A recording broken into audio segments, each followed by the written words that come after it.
Hello gin fans and welcome back to STB Does Gin. This is the YouTube channel that basically reviews gins and then finds out what tonics work best with them.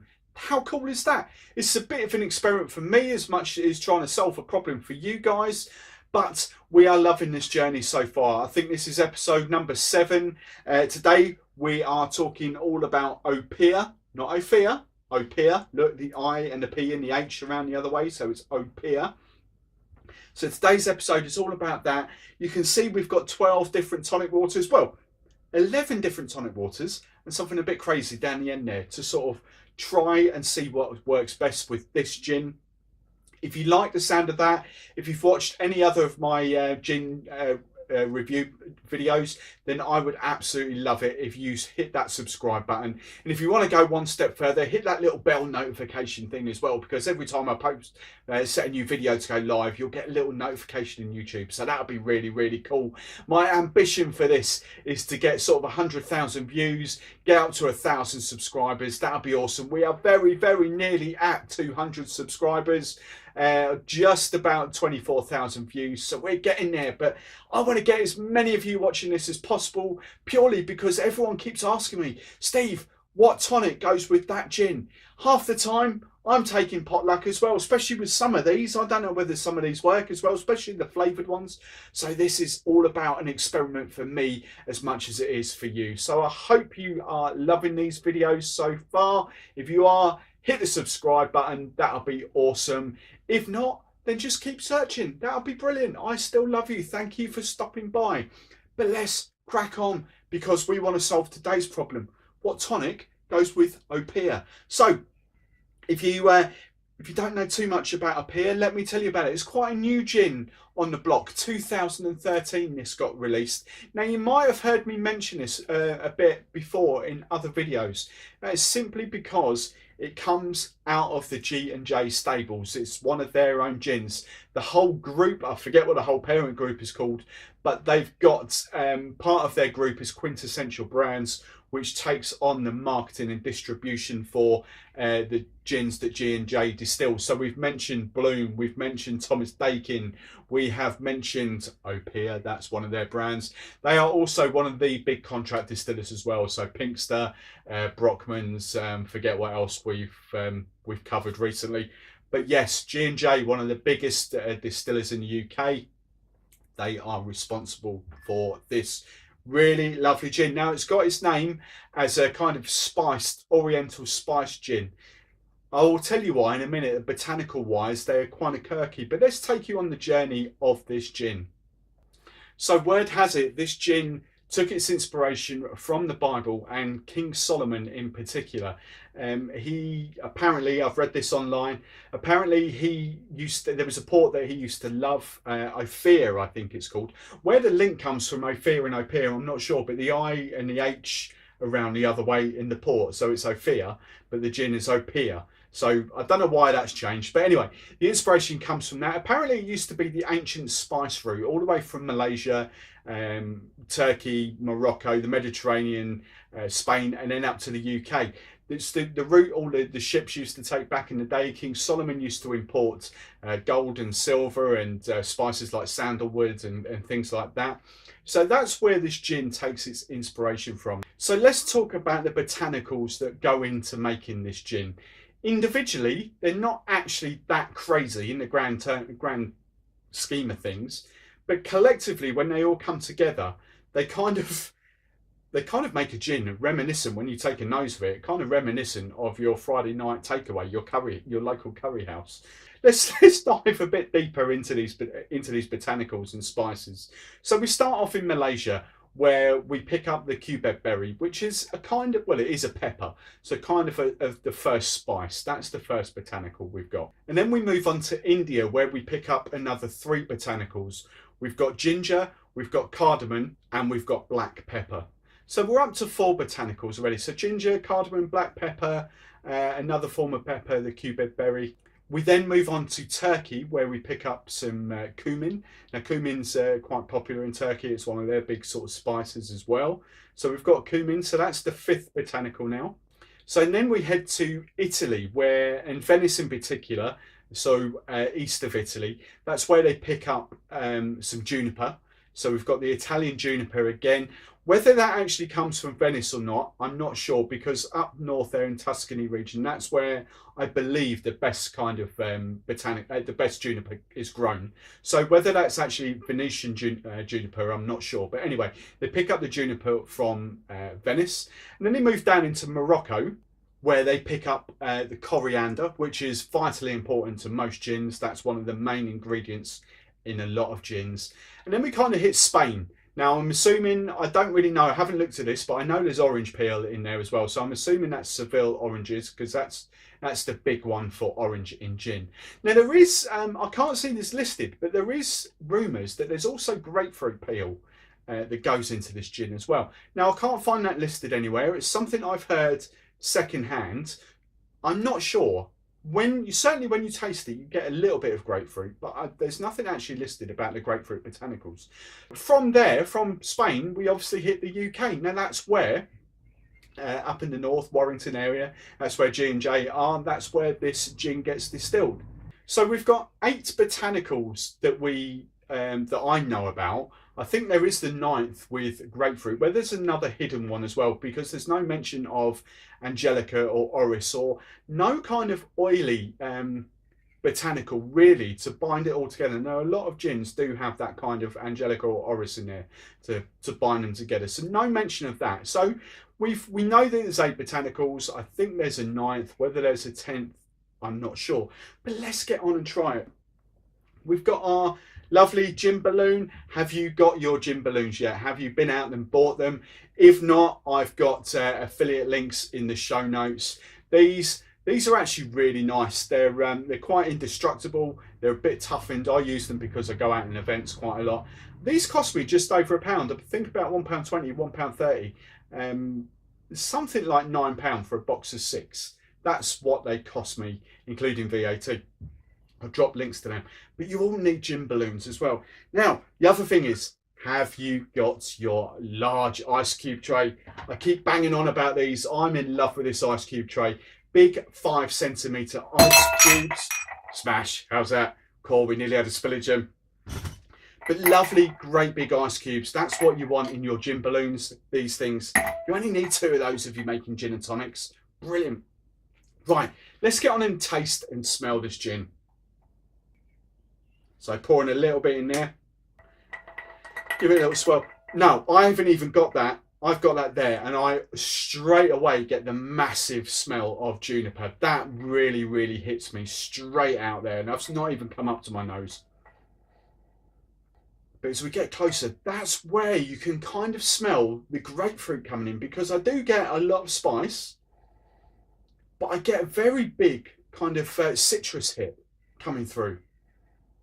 And then, yeah, it's the citrus on the smell. I don't really get that kind of curry flavour or smell or anything like that. I get a bit of spice, but it's very, very juniper and very, very citrusy. So let's try it. Oh, straight away, without even swallowing it. That's when all the spice comes to life.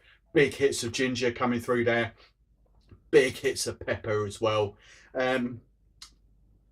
Coriander, a little bit of coriander. As I've said before, I'm not a huge coriander fan, so I tend to pick that up quite easily. In gins, it's one of those things that I'm not a massive fan of. I don't get too much of coriander in there, but I just get almost a very slight burn as it goes down the back of my throat. So that's the big kind of spices going in there. For me, not a gin that I would drink neat, probably not a martini gin for a lot of you. For me, this is very much a kind of a mixing gin. This is definitely not a gin that I would even recommend that you drink neat. It will be, some of you will like it, but for me personally, I think this is definitely a gin and tonic kind of drink. Let's get on and try it. Let's see what works. Now, as always, I'll quickly go into this. As always, I've got 12 different mixes here. We've got 6 plain tonic waters. We've got 6 kind of flavoured tonic waters and mixes this side, just to see kind of what works and what doesn't. As always, I do it as a 1 to 3 ratio. So In these little tasting glasses, I've got 5 ml of gin and I've got 15 ml of tonic water. I've also got a bit of ice in there as well, just to give that slight dilution, what you would normally have as a serve in your pubs and bars or at home or anything like that. As I say, 1 to 3 is the perfect ratio for me for a gin and tonic. I've had some feedback that a lot of you actually go 1 to 2, which is fine. The one thing I will say is don't go what a lot of pubs and bars will do. If you ask for a single gin and tonic, they will 9 times out of 10 put the whole bottle of tonic water in, especially local pubs. Bars, high street bars, not so much. Local pubs may do. If you do that, 25 ml, these are 200 ml bottles. That's almost 1 to 8. It's drowning out the gin. It's drowning out the botanicals. The reason why I say, and the reason why I do this first, is I would love you when you go out and buy your gin and tonics, just to do that. Put a bit of ice in there, swill it around, drink your gin neat. See if you like it like that. That's how to build your flavours up and to know what gins you go for. Because if you don't try it like that, you'll never know properly. Let's get on to it. The first gin and tonic we've got up is Merchant's Heart. This is a tonic water that I've mentioned a few times before. They've got 2 or 3 different flavours out there as well now. Sainsbury's, get hold of these in Sainsbury's. So let's try this one. That's pretty nice. It drowns out the kind of spices, but I get the sort of the big citrus coming through of that gin. So that's a really nice tonic water, first up. Second up, Fever Tree. Because that's a little bit more bitter, that tonic water. That works really well with the spices. I get a lot more of the spice coming through in that tonic water than I do that one. Not so much of the citrus, but more spice coming through. This is 1724. I mentioned this in the last video with Gin Mare. It's a Chilean tonic water. Very expensive tonic water, but as we found out in the last video that we did, it's very delicate in flavour and it really kind of complements floral sort of botanicals. So let's see what it's like with spice. I'm really sorry, but that's a bit wishy-washy for me. I don't really get anything from that. That's just wishy-washy. That's not a great term for gin reviews, but there we go, wishy-washy. Let's coin that phrase. Right, Schweppes. I have traditionally been a Schweppes man over Fever Tree. I'm learning that actually Fever Tree works better with some gins. Schweppes has actually come out with some better in other gins. So let's see what this one tastes like with Opihr. No, not wishy-washy, but doesn't work as well as Fever Tree for me. Right, this is Schweppes' premium upgrade now that they released a few months ago, earlier this year, earlier 2018. This is 1783. Let's try this one. Oh, I like that a lot. Ooh, that's really nice. That's I've got the citrus, I've got the spices still there. Nothing's being masked. I can taste the gin. I really like that. That's that one for me. Right, and last up is Double Dutch. Now I've heard, I think I read somewhere, that actually one of the recommended serves that Opihr has is Double Dutch, plain tonic water. So we'll see for this.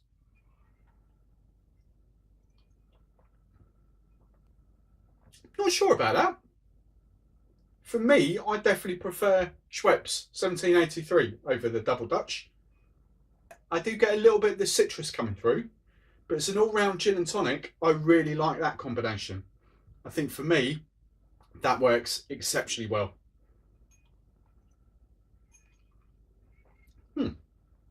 Yep.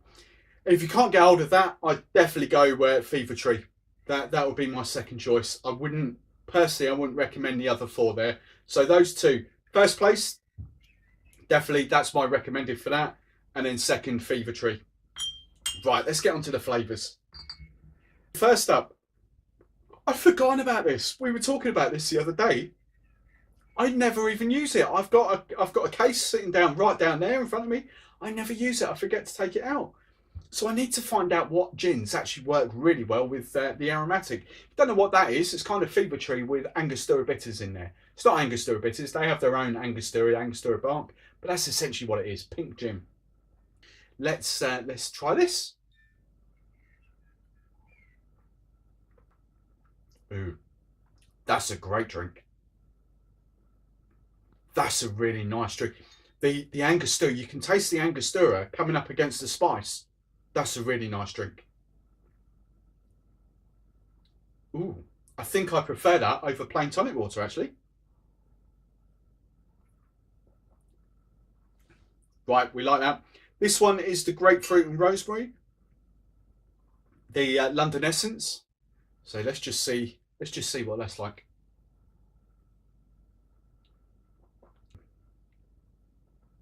It's a shame because the tonic water is really nice.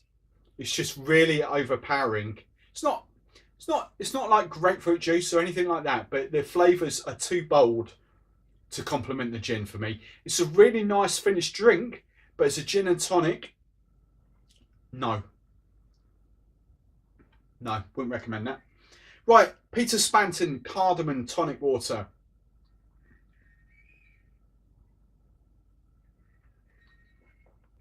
Oh, that works as well. Actually, ooh. I would liken it actually to plain tonic waters. The cardamom is just that really subtle cardamom flavour in the tonic water, really complements the spices of the gin. Tiny bit of citrus still coming through from the gin. Really like that as well. That's really good. Right, Schweppes's pink peppercorn. However they're going to brand it, it's not really hit the UK market as far as I know. This is a German import, but I'm assuming it will come out over here. Well, I've been using Merchant's Heart pink pepper, but I just actually, when I tasted them against each other, I found I really like the Merchant's Heart, but actually taste them against each other, kind of a little bit artificial for me. So I really like the Schweppes pink pepper. See what it tastes like with Opihr.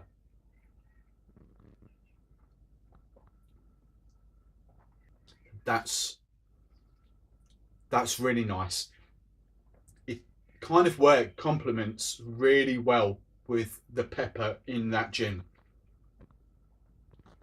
I'm just kind of get a little bit of citrus coming through. I really like that. I would quite happily serve that on a gin bar, quite happy. Right, Fever Tree Mediterranean.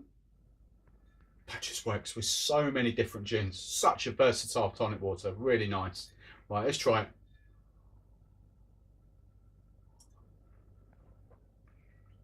I've just picked it up, innit?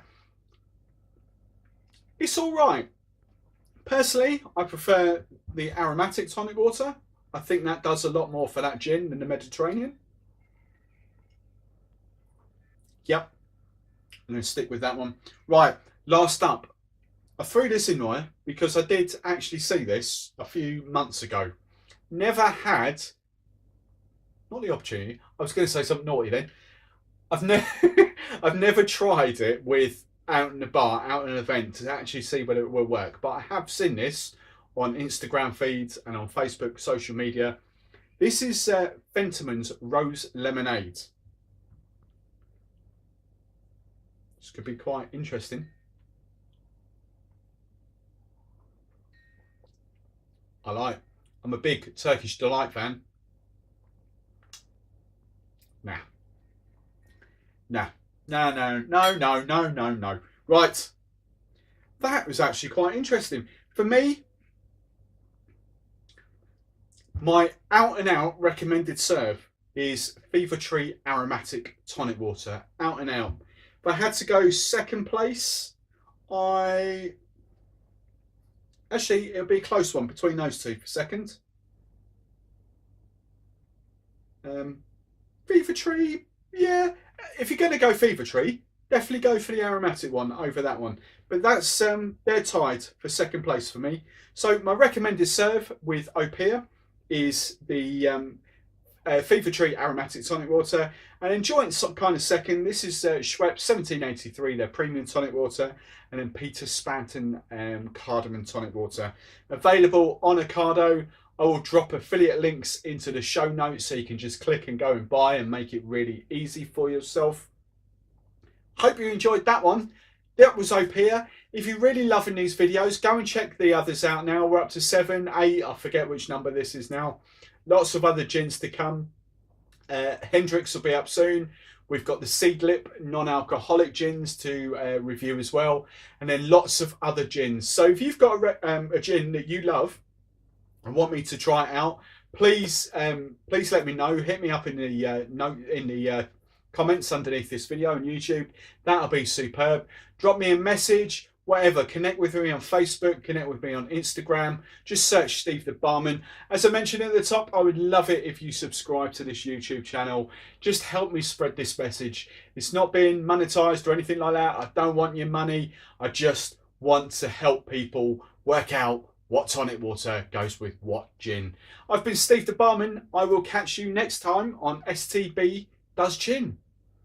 Or are we going to rename it? Someone said to me the other day, you should call that the Gin Guide.